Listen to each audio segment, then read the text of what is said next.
distinguished friends on the dais, including the author. Dear friends, I'm really very pleased to join you all today at the launch of Dr. Vikram Sampath's book, Tipu Sultan, the Saga of Mysore 1761 to 1799. Let me begin by conveying my felicitations to the author for yet another significant contribution to a better understanding of our past. Indeed, to the publishers, to the Prabha Khaitan Foundation, and of course to the India Habitat Center, without which this evening would not be possible. About this book, to call would be a serious understatement, because it is something very much more, capturing not just the flavor of a fast-moving, but offering insights into politics, strategy, administration, sociology, and even diplomacy. It is both granular in its detail and creative in many ways in its, making the reader a fly in the wall in Tipu Sultan's palace. There is an honesty as well as an objectivity, I think, in Vikram's approach. And in this case, that would not have been entirely easy. In fact, if you ever have an American edition to this book, I would suggest the subtitle, "Everyone know about Tipu Sultan but were afraid to ask."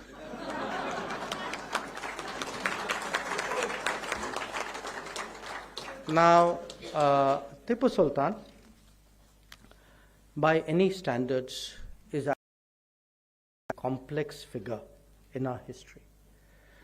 On the one hand, he has the reputation as a key figure who resisted the imposition of British colonial control over India. It is a fact that his defeat and death can be considered a turning point when it came to the fate of peninsular India. At the same time, he evokes strong adverse sentiments, even in many regions, by some in Mysore itself, in Coorg, and in Malabar.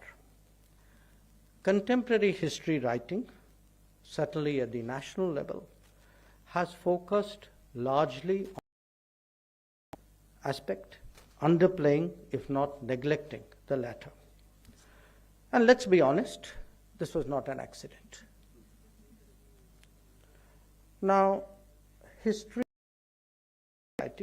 is complicated, and the politics of the day often indulges in cherry-picking facts.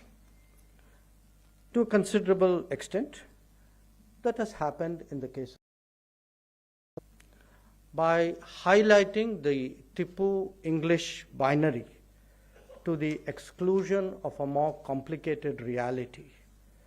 A particular narrative has been advanced over the years. Dr. which all of you would read when you read the book, I think is a very blunt reminder of that particular debate.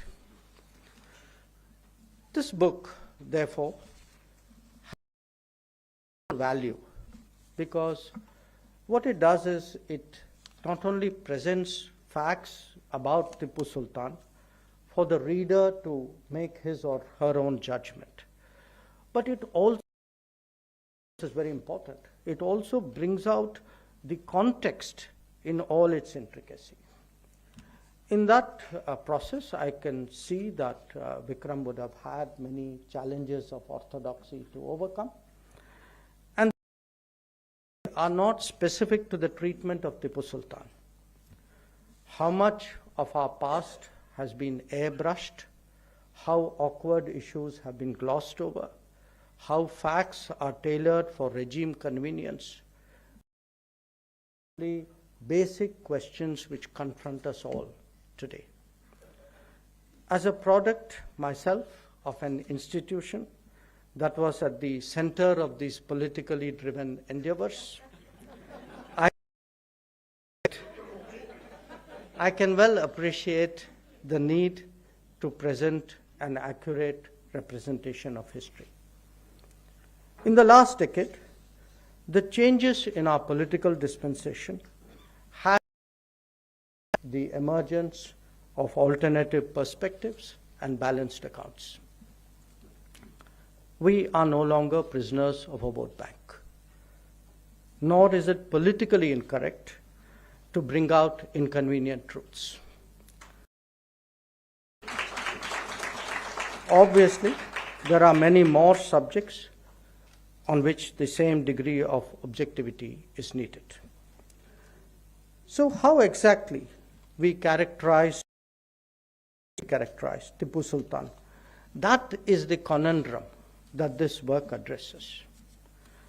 Now, there can be no doubt that Tipu was fiercely and almost consistently anti-British. How much of it was inherent, how much a result of their allying with his local rivals, that I think is very difficult to distinguish. To counter British ambitions, Tipu Sultan had no hesitation in French. That actually makes a straightforward anti-foreign narrative very difficult to assert. At various points, he also reached out to the rulers of Afghanistan and of Persia for faith-based support.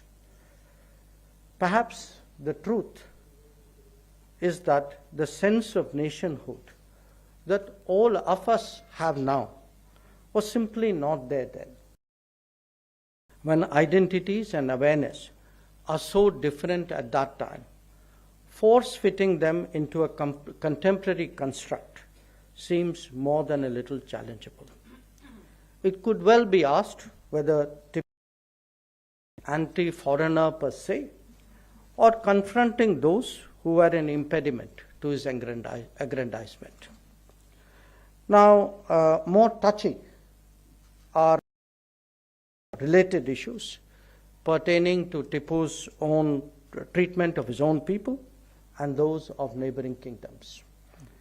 As the author has vividly brought out, Mysore, the Kodavas, and those in Malabar and those in Travancore, they still carry deep scars from their experiences of Tipu's rule. If the Mandyam Iyengars as a day of mourning, there is good reason to do so. There are Tipu's own writings, communications, and of course actions that attest to his mindset. Indeed, even his diplomatic activities reflect identity in strongest terms. The author, in my view, has been sensible in opening them up all to daylight. After all, revealing then the self-description of rulers, the nature of their orders, and the content of their own conversations. Undoubtedly, there will be policies, incidents, and events of a contradictory nature. At the end of the day, this larger assessment of Tipu's character has to get that balance right. As from the diplomatic world, I was really struck, and I'm most grateful to you for that, by information and insights which were provided in this volume about Tipu's foreign policy. We have tended to mainly study post-independent foreign policy. Who knows, perhaps this too was a conscious choice. But the fact is, kingdoms and our states forayed into international affairs in previous centuries in pursuance of their particular interests. And some, by the way, continue to do so even. The interactions of Tipu's emissaries with their French and Turkish counterparts is really fascinating. I don't want to tell my two diplomatic colleagues what happened to his emissaries when they did not succeed. They will discover it, and I think, Ambassador, you should take note too. But Tipu's expectations and the incentives that he actually offers them, it actually tells us something about his mindset. There are, by the way, lessons as well about the importance of accurately understanding. On crucial occasions, Tipu was actually caught on the wrong side of events in France. And I must say this, Vikram, I did not know till I read the book that Napoleon Sultan, it's a different matter that he never got those letters. Ironically, the British, as is their habit, stole many things. So, ironically, Tipu's own fate was decided largely by diplomacy, since the British an all-encompassing coalition. That he was left so friendless at the end should itself be a cause for introspection. So I now leave it to distinguished panelists to offer their views. But let me just conclude by saying this, that the importance of open-minded scholarship and a genuine debate are central as a pluralistic society and a vibrant democracy. I thank you all for your attention.